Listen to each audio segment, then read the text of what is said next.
आदर्श विद्या मंदिर द्वारा संचालित ऑनलाइन कक्षाओं में आपका हार्दिक स्वागत है। हम अब तक कक्षा 10 पाठ 6 केंद्र सरकार के बारे में अध्ययन कर रहे थे और सरकार के तीनों व्यवस्थापिका, कार्यपालिका और न्यायपालिका के बारे में हमने विस्तार से अध्ययन किया था। आज हम केंद्र सरकार इस पाठ के प्रश्नोत्तरों पर चर्चा करते हैं। माध्यमिक शिक्षा बोर्ड की परीक्षा में इस पाठ से 7वें पाठ से 7 नंबर का एक निबंधात्मक प्रश्न आता है और वह 7 नंबर का निबंधात्मक प्रश्न अथवा में आता है। उसमें तीनों कार्यपालिका, व्यवस्थापिका और न्यायपालिका से संबंधित 2 प्रश्न पूछे जाते हैं। 2 में से एक कोई करना होता है। आज व्यवस्थापिका से संबंधित 3 प्रश्नों पर एक साथ हम चर्चा करते हैं। प्रश्न आ सकता है, संसद के अधिकार व शक्तियों का विस्तार से वर्णन कीजिए। यह पूछा जा सकता है, लोकसभा के अधिकार और शक्तियों का विस्तार से वर्णन कीजिए। राज्यसभा के अधिकार और शक्ति समझाइए। हम तीनों के बारे में एक साथ चर्चा करते हैं। संसद के अधिकार और शक्तियों में ये 6 बिंदु अपन दे रहे हैं। ये 6 बिंदु हमें ध्यान में होने चाहिए, कंठस्थ होने चाहिए। ये 6 बिंदु इसमें ध्यान है कि लोकसभा के अधिकार और शक्तियों में वही 6 बिंदु हैं, सेम टू सेम। इन बिंदुओं को हमें ध्यान रखना चाहिए। राज्यसभा के अधिकार और शक्तियों में भी 6 बिंदु तो शामिल है, एक 7वां बिंदु वाला विशेष अधिकार। इतना सा अंतर है। बाकी सारे बिंदुओं के आधार पर हम तीनों प्रश्नों के उत्तर लिख सकते हैं। एक प्रश्न याद करते ही तीनों प्रश्नों के उत्तर के बारे में, तीनों प्रश्नों के बारे में हमारा समाधान हो जाता है।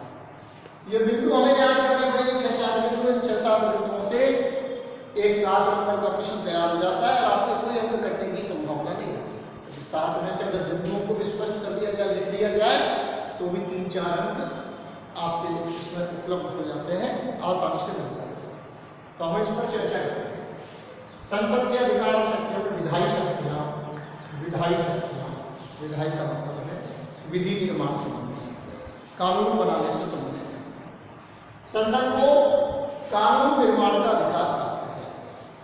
वह कानून का निर्माण करती है। विभिन्न प्रकार के संविधान के अनुसार जो कानून बनाने पड़ते हैं, उन सब कानूनों को बनाने का काम संसद करती है। और ये संसद में ये कार्य राज्यसभा और लोकसभा दोनों एक सत्र में किसी भी सदन में विधेयक को रखा जाता है, उस पर चर्चा होती है, दूसरे सदन में जाता है, दूसरे सदन में चर्चा होती है, चर्चा होने के बाद विधेयक पारित होता है और वह राष्ट्रपति का हस्ताक्षर होते ही कानून बन जाता है। इस प्रकार विधायी शक्तियां संसद को प्राप्त है। और संसद राज्य सूची में वर्णित विषय और केंद्र सूची में वर्णित विषय और समवर्ती सूची में वर्णित विषय, यानी 3 सूचियां होती हैं, केंद्र सूची, राज्य सूची और समवर्ती सूची। तो केंद्र सूची और समवर्ती सूची में जिन जिन विषयों का नाम है, जिन जिन विषयों का उल्लेख किया गया, उन विषयों पर कानून बनाने का अधिकार संसद को है। अर्थात संसद, लोकसभा, राज्यसभा और दोनों मिलाकर संसद, इन सबको इसका अधिकार प्रदान किया गया। इस प्रकार के विषयों पर ये कानून बनाने का काम संसद करती है। तो इसमें डिटेल में कृषि जानकारी लिखेंगे। राज्य सूची और समवर्ती सूची के विषयों पर कानून निर्माण का अधिकार संसद को प्राप्त है। यहाँ संसद लिख देंगे, यहाँ लोकसभा लिख देंगे, यहाँ राज्यसभा में तो राज्यसभा को प्राप्त है। यह विधेयक पास करता है, उसके बाद दूसरे में जाता है, दूसरे से राष्ट्रपति के हस्ताक्षर होकर कानून बनता है। तो इस प्रकार विधायी शक्ति संसद। दूसरी है वित्तीय शक्तियाँ। राज्य के पूरे देश के वित्त पर भी केंद्र का अधिकार होता है, सरकार का, संसद का अधिकार होता है। संसद की स्वीकृति के बिना देश की पूंजी को कहीं खर्च नहीं किया जा सकता। इसलिए संसद में वित्त विधेयक पेश किया जाता है, विधेयक को रखा जाता है, लेकिन शर्त यह होती है वित्त विधेयक को सबसे पहले लोकसभा में प्रस्तावित किया जाता है। लोकसभा वित्त विधेयक को पारित कर देती है और वित्त वित्तीय अनुदान मांगों को स्वीकार कर लेती है। उसके बाद राज्यसभा को केवल इसे 14 दिन विलंबित करने का अधिकार। वित्त विधान विधेयक के संदर्भ में सबसे ज्यादा अधिकार संसद के लोकसभा सभा को है। लोकसभा सभा में ही वित्त विधेयक को सबसे पहले रखा जाता है, वहीं से पारित किया जाता है, वहां से पारित करने के बाद वह राज्यसभा जाता है। राज्यसभा केवल 14 दिन से विलंबित करती है। इसे 14 दिन विलंबित का अधिकार है और इसे वित्तीय मांगों को स्वीकार करने का या वित्त विधेयक को प्रस्तुत करने का और पास करने का अधिकार लोकसभा को। इस प्रकार संसद को वित्तीय शक्तियां। तीसरा, संविधान में संशोधन। संविधान में कोई संशोधन करना हो, परिवर्तन करना हो तो इसके लिए भी संसद को बराबर का अधिकार प्राप्त है। संसद में संविधान संशोधन के बारे में विधेयक लोकसभा या राज्यसभा किसी में पेश किया जाता है और वहां से बहुमत से पारित होने पर दूसरे सदन में, दूसरे सदन में से पारित होने पर दोनों सदनों से जब पारित होता है तो संविधान में वांछित संशोधन किया जा सकता है। राज्यों को इस प्रकार का अधिकार प्राप्त नहीं है। संविधान में संशोधन का अधिकार केवल संसद को दिया गया है। तो इस प्रकार से चीजें संविधान में संशोधन संबंधी बातें दोनों में लिखी है। इसके बाद प्रशासनिक शक्तियां। प्रशासनिक शक्तियां भी पर भी संसद को अधिकार है, यानी जो कार्यपालिका है वो कार्यपालिका सही ढंग से कार्य करती है नहीं करती है, कार्यपालिका के कार्यों को नियंत्रण करना, अविश्वास उनसे प्रश्न पूछना, ये सब संसद के स्वभाव होता है। लोकसभा में भी और राज्यसभा में भी प्रशासन पर नियंत्रण रखने का पूरा काम किया जाता है। संसद या लोकसभा या राज्यसभा दोनों, लोकसभा राज्यसभा दोनों मिलकर कार्यपालिका के अधिकारियों से अपने प्रश्न पूछ सकती है, कामों को प्रस्ताव ला सकती है, बहस कर सकती है और संसद में अविश्वास प्रस्ताव भी उनके खिलाफ रखा जा सकता है। इसलिए यानी जो भी प्रशासनिक कार्य शक्तियां हैं, प्रशासनिक कार्य है अर्थात कार्यपालिका, उस कार्यपालिका को संसद के प्रति जवाब देना पड़ता है और उसी प्रकार से वो उत्तर देती है। इस तरह का उत्तर इसमें लिखना। निर्वाचन संबंधी शक्तियां। अब संसद को निर्वाचन संबंधी शक्तियां प्राप्त है।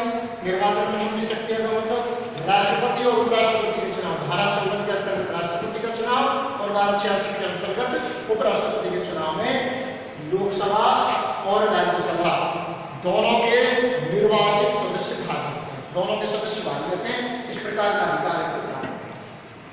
राज्यसभा भी के सदस्य भी राष्ट्रपति और उपराष्ट्रपति के निर्वाचन में अपना भाग लेते हैं, निर्वाचन संबंधी प्रक्रिया में भागीदार बनते हैं। तो इस प्रकार निर्वाचन संबंधी अधिकार भी होता है।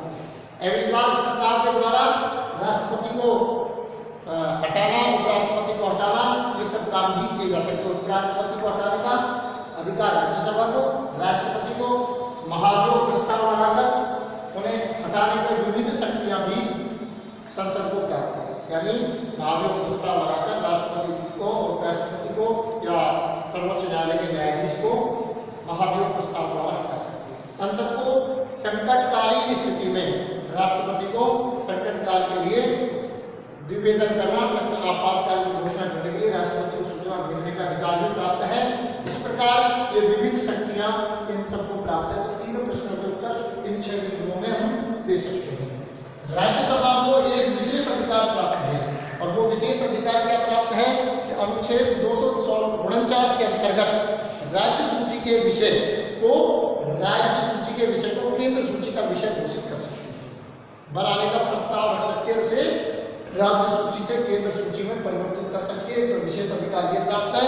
इसके अलावा दूसरा विशेष अधिकार है किसी भी यानी भारतीय प्रशासनिक सेवा को, नई अखिल भारतीय प्रशासनिक सेवा शुरू कर सकती है, प्रारंभ कर सकती है, उसका प्रादुर्भाव कर सकती है। ये अधिकार राज्यसभा। तो इस प्रकार राज्यसभा को ये विशेष अधिकार दिए गए हैं। तो बाकी सब अधिकार बराबर है लोकसभा में और राज्यसभा में, और संसद के जो अधिकार और शक्तियां हैं उनको बस केवल लिखने मात्र का फर्क है। या संसद जोड़ा जाएगा, यहाँ इनको लोकसभा जोड़ा जाएगा, कुछ थोड़ा बहुत अंतर है, उस अंतर को हम ध्यान रखेंगे। तो 3 प्रश्न अपने तैयार हो जाएंगे और तीनों प्रश्नों का उत्तर कंप्लीट हो जाएगा। तो इस प्रकार ये कार्यपालिका में व्यवस्थापिका में संसद, लोकसभा और राज्यसभा के अधिकार और शक्तियों के बारे में अपन 3 प्रश्नों को पढ़ा है। इन 3 प्रश्नों के आप उत्तर करेंगे, अपने उत्तर पुस्तिका लिखेंगे। संसद के अधिकार और शक्तियों का विवेचन कीजिए। पहला प्रश्न, लोकसभा के अधिकार और शक्तियों की व्याख्या कीजिए और राज्यसभा के अधिकार और शक्तियों को समझाइए। इस प्रकार 3 प्रश्नों के उत्तर